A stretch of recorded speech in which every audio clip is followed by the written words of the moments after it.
So the question is, why is the exchange rate going up like that? Then you begin to invest. Then you're saying that the lines, because they have, we have about 16 lines. Our ports are receiving the biggest vessels in the world. So you can imagine, we are import dependent. You can't run away from it.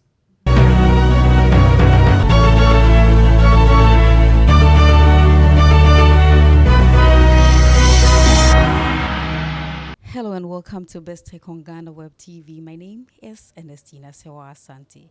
Today I'm here with the chairman of the Ghana Institute of Freight Forwarders, Johnny Mante, to tell us more about the shipping industry, what charges they are calling on government to scrap or what the shipping lines have to scrap and other things that they are protesting today. Johnny, you're welcome on the show. Thank you. Okay, so tell us about the shipping authority and its law. All right, thank you.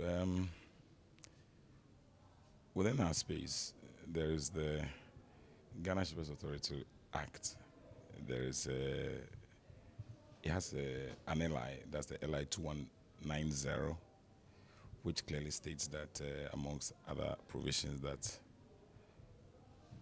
every entity within the shipping space has to go to the Shippers Authority to negotiate its charges before you can apply it. So, from that premise, it presupposes that before any entity within that chain levies any charge on an importer, trader, or shipper, you should have gone to sit with the Shippers Authority to discuss the charges, negotiate it before you apply it. So, for instance, with freight forwarders, with whatever charges that we levy on clients, we go to the Shippers Authority every year to negotiate these charges. If you don't go to the Shippers Authority, which means that your charge remains the same. Okay. Since 2012, that provision was enacted, the shipping lines have never been to that table to negotiate their charges. Anytime they feel like increasing, they increase. That's what they do. And we've had discussions with the lines themselves, with the association. And interesting, they are threatening to leave just because of today. That we are saying that the charges that they are levying on importers and the Ghanaian, you are not abiding by the rules of the game, and then we need you to go back to the drawing board and do that. They are threatening to withdraw from Ghana, and that's interesting for the first time. So it's a legitimate call. It's long overdue, and as you rightly saw in today's actions, it's just we've been magnanimous. 14 days. We've called on for 14 days for them to take off these charges, because of course the ripple effect of those charges we all know. These charges are in USD denominated. Bank of Ghana has said that nobody should charge in USD. If you want to charge in USD, come to BOG. Let's see what you are doing before we can grant you permission to levy anybody in USD. The charges that the lines levy in United States dollars are administrative charges. But the question again is that, what is administrative charges? I've imported cargo. I've imported a container of books. I've paid my freight to the line at the port of origin. Of course, they will do some documentation there. So I pay administrative charges at the port of origin. My container gets here. You are charging me another additional administrative charges. Again, in dollars. We are saying that this is not on. It's not. You can't find this in any literature. It's not a practice within the sub-region. So they should take away. They should take that off. Again, you would find out they are levying shippers, importers, and you and I, because we always pick these things from the market. We pick the ripple effect of that charge from the market, because of course, every importer or every trader is going to add on to that cost. They have something they call empty container fee. We've asked what that is. Till date, we don't have any explanation to that. Empty container fee. I pick my container from you. I have paid you freight. I take the container to my warehouse. I empty the container. I bring the container back to you, which is that's the practice. Leaving me empty container you can't understand. You can't even bring your mind to it. So the empty container is after you've made use of their container, you are returning it. You are returning it. You still pay for empty container fees. You pay for empty container fee. In fact, how much is that? That's also entrenched in dollars. I'll give you the figures. Again, they have something they call cleaning container. Clean. You see, the thing is that we have been so lax because normally these things begin to creep up and you say, oh, we'll discuss it. We'll go and talk about it. But every single minute you spend discussing issues, your container is going on demurrage. So normally, if the charges are not that exorbitant, you don't talk about it. But because most of their charges are now entrenched in USD every single minute, now it's hitting everybody. What is cleaning fee? So I import books into town. They are charging me that they are going to clean the container after I have emptied my books because I might have sold that container. But the point again remains that prior to me picking that container from the line, port of origin, they will ask you, what are you going to use the container for? I say, I'm going to use it for to pick books. So they would factor every anticipated cost in that freight. So once the container comes here, if they are supposed to be cleaning that container, they are factored in their freight. So once you come to town and you drop that, you finish with the container, they're not supposed to be charging you empty container. Even if let's say that you loaded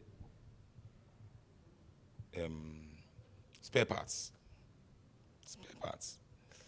Use spare parts, of course, there are engines and you expect that there will be drippings of oil. We have said again that all these are factored in your freight. So they know that you are picking this box from us, this container, you're going to use low spare parts, and they know that definitely it's going to spill oil.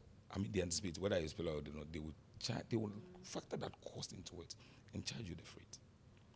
You get to town, you have emptied your container, you are bringing it back, they charge you cleaning fee. On public, yesterday was a holiday. Typically yesterday, Kwame Nkrumah's birthday, right? Memorial Day.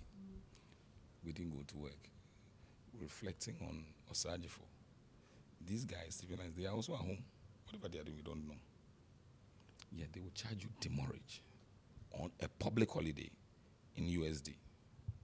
Saturday and Sunday, they will charge you demurrage. The question is, how long? So the point is that any capital you have, the lines have already taken it. We have said that. We have also looked at a certain space and we've checked. I mean, the taxes keep going, not taxes. The duty or the taxes, they say, okay, let me put it this way. Today you pay 20,000 cedis. Tomorrow you go to the same port, you are paying 30,000. The following week 40,000, the following week 50,000. Yeah, what's going on? So we started investigating these issues. Like the shipping lines are the being, because if you look at the taxes, customs have not increased, or government have not increased any of the taxes in terms of tariff. Import duty remains 10%, is 10%, is 20%, is 20%. VAT has been same. Nothing has gone up. So why is it that, however, when you go to pay the same amount, it keeps going up? When they realize that the shipping lines are the, because of the point that they are collecting all these fees that they are not supposed to be collecting. What do they use the CD for? They go to the market to buy the USD. So there is demand for the dollar by these lines.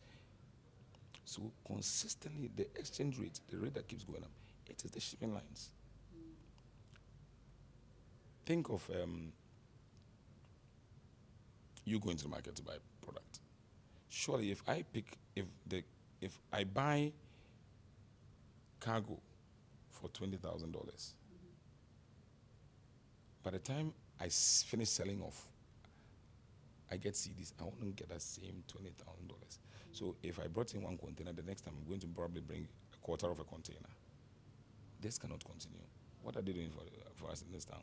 The shipping lines tell me, you collect all these monies, in a year, $1.5 billion, 1.5 billion USD. And for no work done, how on earth can we continue to sit and say that these guys will collect money for no work done? You don't come to work on Saturdays. You don't come to, and interestingly, you know what?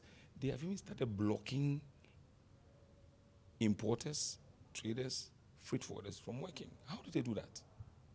You go to the line, you have a transaction with them, you go to them, you want to release your cargo, you want to move on. Then they would, 2 hours, you're not getting a response, 3 hours, you're not getting a response. They come tell you, 2 years ago, you came to do some business, and it seems as if you owe. And this is not a local person calling, this is a call from India, somebody calling you from India or Pakistan talking to you. I'm like, then they send you via email certain details. You go back 2 years. Don't forget the container is still with them. You have paid those charges to them. The container is still like, oh, but you should have informed me a long time ago. But trust you me, you go and check. You realize that you don't even owe them. And your goods will also be running into demurrage. They don't even stay the demurrage. It's running. What they are doing is they are talking to your client, letting your client know that you are inefficient. But don't forget, the trader will still pay that demurrage. So all these and other factors, we are saying that, look, these guys have had their way too long. The law, the LI 2190, that is supposed to ensure that we have a fair playing field, has not been, the authority has not been able to crack the whip. I understand there is a new sheriff in town at the Shippers Authority. We hope if he's the one who's going to bring these changes, we don't know. But the point is that we've been to the Minister of Transport. We've discussed this severally. And this time, we have given them the 14 days. We've been very, very charitable with the 14 days. And after 14 days, we're sure they would scrap these charges. And what if they don't do anything about it? What next? The series of protests. Tomorrow we are going to meet the finance minister. We are presenting a petition to him. We'll present a petition to the transport minister. We'll present a petition to the trade minister. We'll finally present one to the Speaker of Parliament. Don't forget there are select committees in Parliament. We must ensure select committee on trade and industry, on transport, for them to find out why is that we have an LI and now there is a certain act, of course not signed, or the LI, the 2190. Why is it that for all these years, the authority has not been able to act? Since 2012, not a single act has been done by these authorities, the Shippers Authority.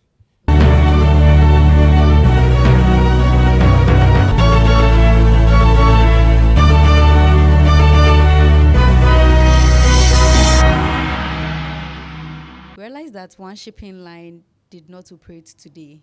Is it that you didn't serve them notice? Two airlines, two shipping lines. Is it that you didn't serve them notice, or what happened? Okay, granted that we didn't even serve them notice. Why would it not work today? Peaceful protest, legitimate. We had written to the police. They had communicated that to us when we were supposed to come the route we were going to take. Prior to that, we had written letters all out to tell everybody that this was what we going to do. Peaceful protests, present our concerns to you. Why would you not show up for work? Like I told you, when they heard about the fact that we're going to have this protest, they were threatening everybody that, look, if you guys protest, we are not going to come to Ghana, our ships are not going to come to Ghana again. What is the big deal? We're in business. We are saying that, levy me with services that you provide to me. You don't provide a service, don't charge me. How difficult is that? This port is the safest and the best. They know even when they go to Togo, most often, before they go there, Lomé, they come to berth here. When they go to Nigeria, most of them, they come to berth here because they have a safe haven here. It is easy here. Our ports, we have one of the biggest drafts in the world. MPS is modern, right? We receive the biggest vessels in town. They have nowhere to go. In fact, they will not survive without coming to Tema. They will not survive. But what baffles me most is, why would any line say that because importers, traders, freight forwarders that give you the business, because trust me, it is the freight forwarders that direct these cargo to the lines. And they are saying that, look, we are in business, but levy me with only charges that are authorized. How difficult is that? And because of that, you say you call them again. So, I mean, this is quite, it's for everybody to judge, and we have said that this can't happen again, because the point is that when we say Ghana becomes unattractive, people come to town, they change their small dollars, the dollar is gone, the money is gone. It's because of the rate. Within the space of how many months? From 12 Ghana cedis to 16, 17. And the point is that they don't even abide by the Bank of Ghana rates. Bank of Ghana is charging 15. Go to the lines today, 17.5. Some are even charging 18 cedis. What is going on? And they operate with impunity. But the point is that citizens cannot sit for these things to continue. It's not as if they are employing like tons of people. No. Most of their businesses or their releases are done in India and Pakistan and the rest of the world. So they are not even hiring. So fine, we are still in business. Just surcharge me with what is due you. If I've paid my freight, I come to town, release my cargo, let me go. If I come to you and I say I want you to amend a certain portion of a bill of lading for me, then you are applying a certain service. You will be going on the system to do all those checks. That's a service. We will pay for it. We are fine. Any service they render, we will pay. Look, the lines, they come to town. Like I told you, they are supposed to, if you go to the SA,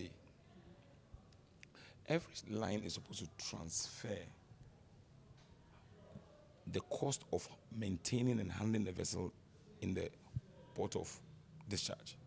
So, for instance, if Maersk moves from wherever in the world and is coming to town, to Tema, they are supposed to transfer money to Maersk Ghana.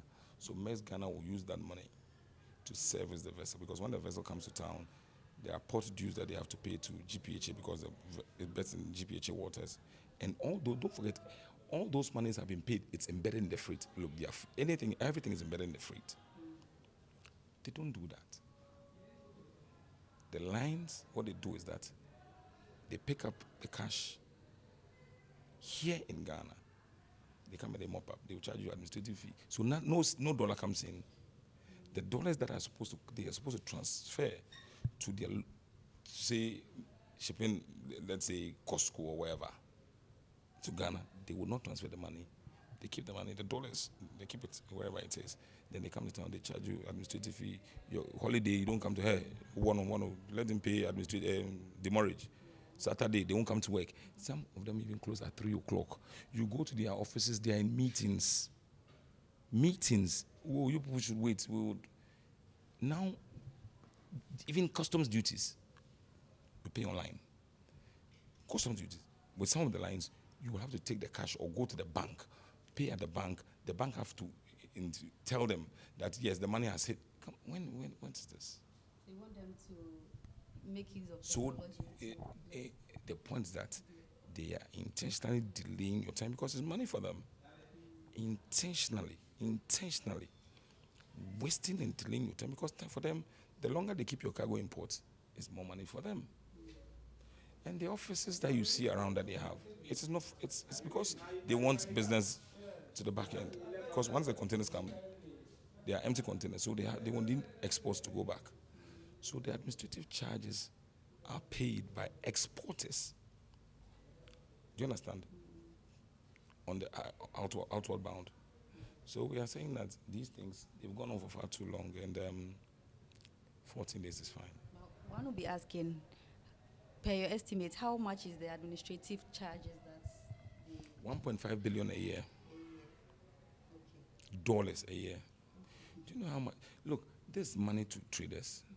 Money traders would have used. We keep citing NS Chemist. NS Chemist used to import. He doesn't do that anymore. Now he manufactures. And don't forget, manufacturers even import. So if this money is available to a manufacturer, do you know how much we can do here in this country? And this money is going to these guys. So we are saying that it can't continue. So for the layman, of course, we'll talk about vehicles, cars. Yeah. we all know that now cars have become very expensive. So if you can take us through some quick process on how they try to import the vehicles and how it ends up becoming very expensive on the market that now we can't even purchase. Thank you. Customs have not increased taxes on vehicles. It's 5% import duty, depending on the engine capacity, 10% again if you have a high engine capacity. It's been same. So when you used to pay, say, 25,000 for a Corolla, it should have been same, but it is the exchange rate. So if exchange rate was 1 Ghana cedis to say 12 Ghana cedis, and you were paying 35,000 Ghana cedis or 60,000, now it's 17, 18. What do you expect? So until we are able to let the exchange rate stabilize and begin to drop, then vehicles, you will begin to see the change that we are talking about. Now you can go to the market and buy kits for your stuff for your kids. You can go to the market and get stuff for yourself. You can go to the market for students who have finished university, who have saved some money. They can go and purchase a simple vehicle for themselves. How are you going to, students, you've just finished uni, are you going to buy a vehicle, Toyota Corolla, for 170,000 cedis? There's these lines. So we are saying that until these things are kept, the lines, the exchange rate is kept, and we are saying, and we continue to say that if we're able to look into the affairs and activities of these shipping lines, they should scrap administrative charges, they should scrap empty container fees, scrap all these charges that we have mentioned.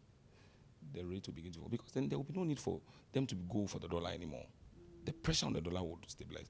Now it will be only traders who would need, and the traders, now they will have enough to be able to go for the USD. So then the rate will begin to come down. Then you and I can purchase on the market. So after the dollar CD depreciation bit, it means that the shipping lines also have a role to play in the high cost of vehicles on the market. Of course, because the point is that, like I said, the tax on vehicle, it's a tariff. Customs says if you are bringing a car that is say 2.0, it says it's 10%. You put 10%, and that 10% has not changed. But the 10%, they will say, okay, pay $2,000. But $2,000 times your exchange rate. Let's say exchange rate is 10. That's times 10 will be 20,000, right? Now your exchange rate is 17, 18. So the question is, why is the exchange rate going up like that? Then you begin to invest. And you're saying that the lines, because we have about 16 lines.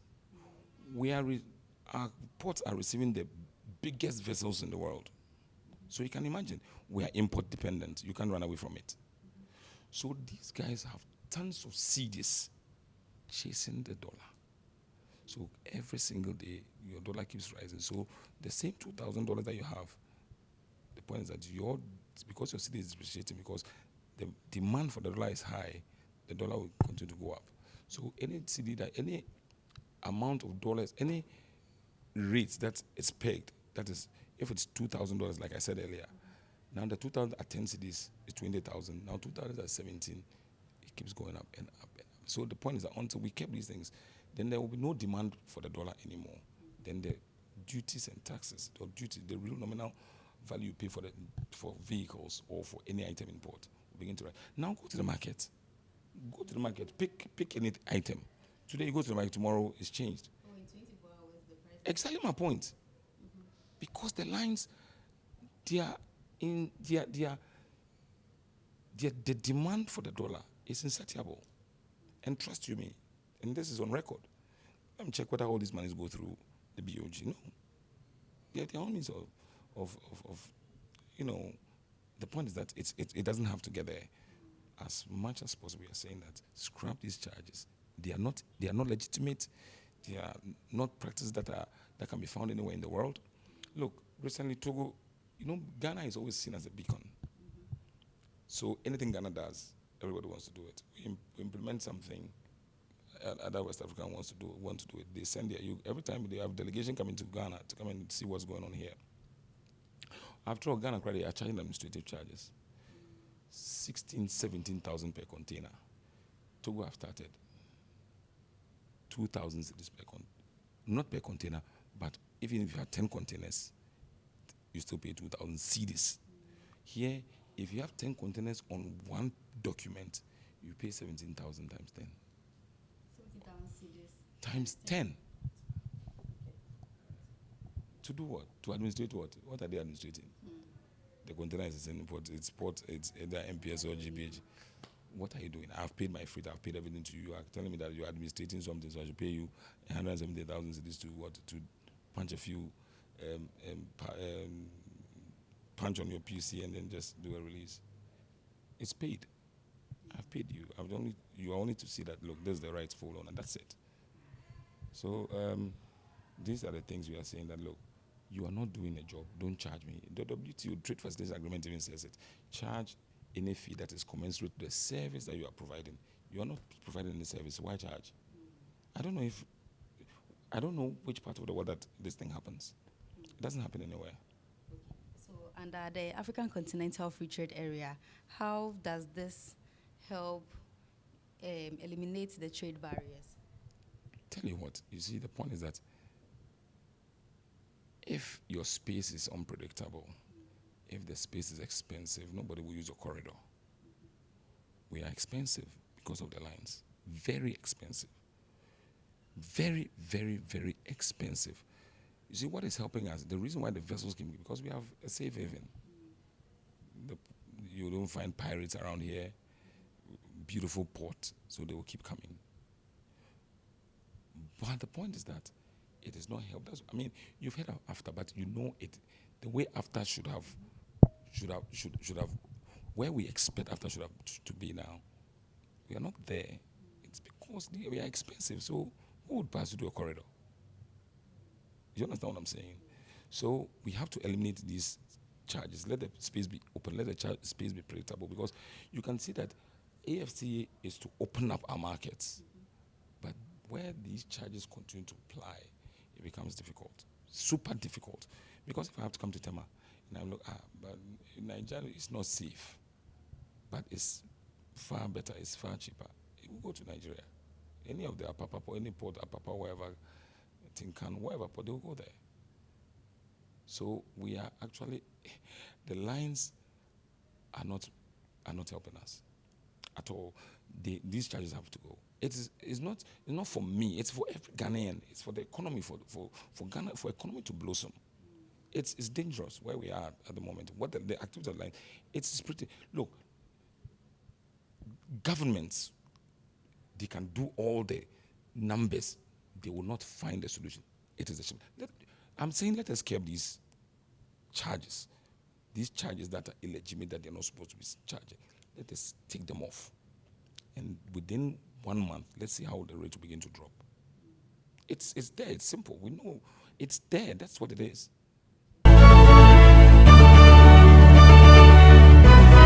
So you heard from the chairman of the Ghana Institute of Freight Forwarders, Johnny Mante, and this has been BizTech on GhanaWeb TV. My name is Ernestina Sewa Asante.